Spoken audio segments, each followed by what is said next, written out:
दोस्तों, आपने अभी तक आचार्य चाणक्य की कही बहुत सी बातें सुनी होगी और उन्हें अपने जीवन में अपनाया भी होगा। लेकिन आज हम आपको चाणक्य के जीवन से जुड़ी ऐसी बात बताएंगे जिसे सुनकर आप सभी हैरान हो जाएंगे। अब आप सोच रहे होंगे कि ऐसी कौन सी बात है। दरअसल एक बार आचार्य चाणक्य ने किसी और का नहीं बल्कि अपने सम्राट चंद्रगुप्त की पत्नी का ही पेट फाड़ दिया था, जिसकी वजह से उनकी मृत्यु भी हो गई थी। अब सोचने वाली बात है कि आखिर उन्होंने ऐसा किया क्यों।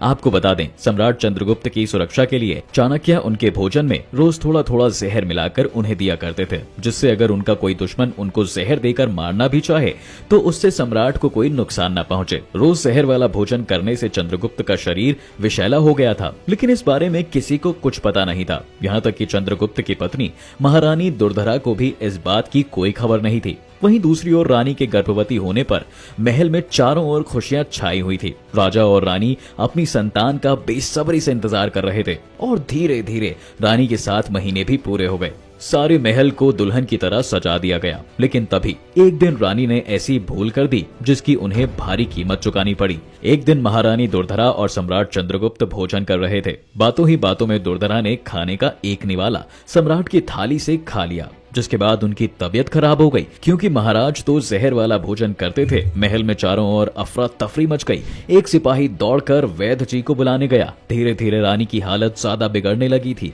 तभी वहां आचार्य चाणक्य आ पहुंचे और दुर्धरा की हालत देखकर समझ गए कि महारानी को बचाना अब नामुमकिन है। लेकिन फिर उन्होंने सोचा, ऐसे में अगर और देर की गई तो महारानी के पेट में पल रहे बच्चे की भी मृत्यु हो जाएगी। इसके बाद उन्होंने बिना समय गवाए चाकू से महारानी के पेट को फाड़ दिया और बच्चे को सुरक्षित बाहर निकाल लिया, जिसके कारण रानी की मृत्यु हो गई। उधर जहर की एक बूंद बच्चे के माथे तक पहुंच गई, जिसकी वजह से उसका नाम बिंदुसार रखा गया। लेकिन अभी भी खतरा टला नहीं। जिस वक्त ये सब हुआ उस समय महारानी 8 महीने गर्भवती थी, यानी बच्चे को 8 महीने में ही पेट से बाहर निकाल लिया गया, जिसकी वजह से उसकी हालत काफी नाजुक थी। लेकिन चाणक्य ने ये जिम्मेदारी भी अच्छे से निभाई और अपने उपचार के बल पर उस बच्चे को बिल्कुल स्वस्थ कर दिया। बड़े होने के बाद वो बालक बिंदुसार के नाम से प्रचलित हुआ। इतना सब करने के बावजूद बिंदुसार आचार्य चाणक्य को अपनी मां का हत्यारा मानता था। उसे लगता था कि चाणक्य की वजह से उनकी मां की मृत्यु हुई है, जिसका दंड देने के लिए उसने चाणक्य को महल से बाहर निकलवा दिया।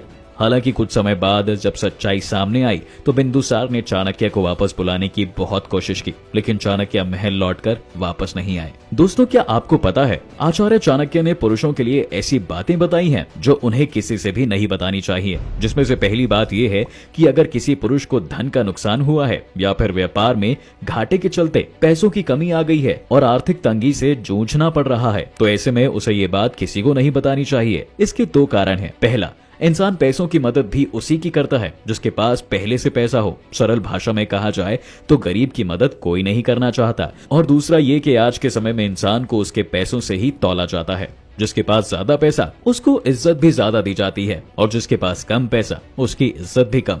दूसरी, दोस्तों, वैसे तो हमारे हिंदू धर्म में 33 करोड़ देवी देवताएं बताए गए हैं, लेकिन हर व्यक्ति अलग अलग देवी देवताओं को मानता है और उसी के अनुसार पूजा करता है। आपको बता दें, हमारे शास्त्रों में अलग अलग भावनाओं के लिए अलग अलग मंत्र और पूजा विधि बताई गई है। ऐसे में आचार्य चाणक्य कहते हैं, आप अपने इष्ट की पूजा करते समय किस मंत्र का जाप करते हैं, ये बात उनको गुप्त रखनी चाहिए। इसका जिक्र किसी से भी नहीं करना चाहिए, इससे आपकी ही हानि हो सकती है। तीसरी, आज के समय में जहां हर इंसान किसी न किसी बात से दुखी रहता है, ऐसे में आचार्य चाणक्य का कहना है कि पुरुषों को अपना दुख किसी के साथ नहीं बांटना चाहिए। अगर वो हर किसी से अपने दुख का रोना रोते हैं तो लोग उसे कमजोर समझने लगते हैं। इतना ही नहीं, ये स्वार्थी समाज उसकी मदद करना तो दूर, सिर्फ उसका मजाक ही बनाता है। ऐसे में उसे अपने दुखों से बाहर आने का रास्ता खुद ही ढूंढना चाहिए। चौथा, आपको बता दें कि चाणक्य के अनुसार इंसान को किसी से भी अपनी आय यानी कि अपनी आमदनी नहीं बतानी चाहिए। आप कितना कमा रहे हैं ये बात आपको सिर्फ अपने तक ही रखनी चाहिए।